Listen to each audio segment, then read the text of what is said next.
All right. I developed a portfolio tracker app using Python, Flask as the framework, using Yahoo Finance integration. So let's dive into the app and see how the app works. So welcome to the app. So this is the app. We have add new stock, portfolio overview, stock value distribution, all the basic metrics included in the app with the detailed table. We can use this app as a basic framework, and we can add more features like adding news alerts, adding user credentials to log in and store data, and even adding alerts and more stuff like that, and make it more advanced futuristic app. So currently, let me show you. So we can add Microsoft quantity, let's say 50, and purchase price 90, and we can give the purchase date.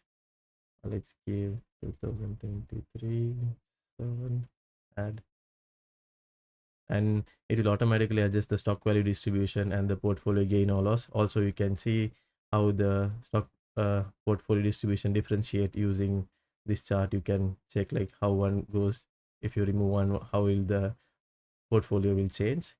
You have that kind of a features given, and you can see the purchase price and the quantity, which what are the details you're giving, and current price is directly extracted from Yahoo Finance API. This is a real-time price. Total value is calculated, and capital gain or loss. If it's a gain, you can see it in green color, and if it's a loss, we can see it in red color.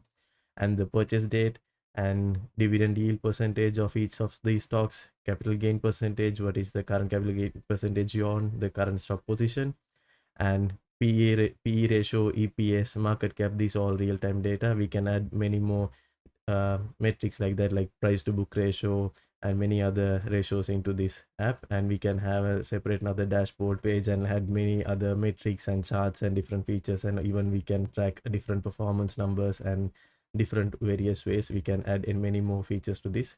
We also developed using Excel and Google Sheet models to track stock portfolio and calculate and develop models into this. If you're interested in any of this developing with me, please feel free to reach out.